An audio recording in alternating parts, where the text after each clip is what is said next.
আসসালামু আলাইকুম। আবহাওয়ার আজকের সর্বশেষ সংবাদে আপনাদেরকে স্বাগতম।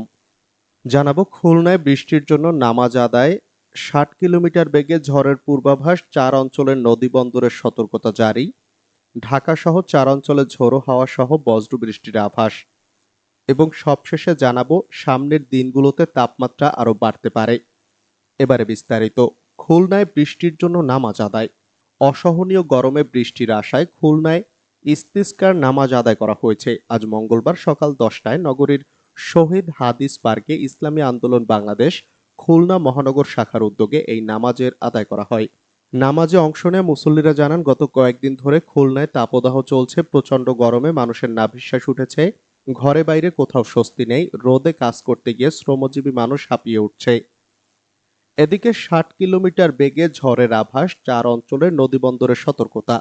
দেশের ৪ অঞ্চলের উপর দিয়ে ৬০ কিলোমিটার বেগে ঝোড়ো হাওয়া সহ বৃষ্টির সম্ভাবনার কথা জানিয়েছে আবহাওয়া অধিদপ্তর।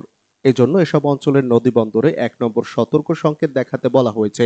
মঙ্গলবার ভোর ৫টা থেকে দুপুর ১টা পর্যন্ত দেশের অভ্যন্তরীণ নদীবন্দরের জন্য দেওয়া পূর্বাভাসে এমন তথ্য জানানো হয়েছিল। এতে বলা হয়েছিল, ময়মনসিংহ, ঢাকা, কুমিল্লা ও সিলেট অঞ্চলের উপর দিয়ে পশ্চিম উত্তর পশ্চিম দিক থেকে ৪৫ থেকে ৬০ কিলোমিটার বেগে অস্থায়ীভাবে দমকা অথবা ঝোড়ো হাওয়া সহ বৃষ্টি বা বজ্রবৃষ্টি হতে পারে। এজন্য এসব এলাকার নদীবন্দরগুলোকে ১ নম্বর সতর্ক সংকেত দেখাতে বলা হয়েছে। এদিকে সামনের দিনগুলোতে তাপমাত্রা আরো বাড়বে। সামনে এ ধারাটা অব্যাহত থাকবে। চলতি মাসের মধ্যে ঢালাওভাবে বৃষ্টি বা গরম কমার কোনো সম্ভাবনা নেই। মঙ্গলবার এমনটাই গণমাধ্যমকে জানিয়েছেন আবহাওয়াবিদ তরিফুল নেওয়াজ কবির। সেই সঙ্গে চলতি মাসের শেষ সপ্তাহে দেশের বিভিন্ন এলাকায় বৃষ্টি কিংবা গরম কমারও কোনো সম্ভাবনা নেই বলে জানান তিনি। এদিকে চলমান তাপপ্রবাহের মধ্যেই সোমবার আরও ৩ দিনের সতর্কবার্তা জারি করেছে আবহাওয়া অফিস। আবহাওয়ার সবশেষ বুলেটিনে বলা হয়েছে, দেশের ওপর দিয়ে চলমান মৃদু থেকে তীব্র ধরনের তাপপ্রবাহ অব্যাহত থাকতে পারে। বাতাসে জলীয় বাষ্পের আধিক্যের কারণে অস্বস্তি বাড়তে পারে।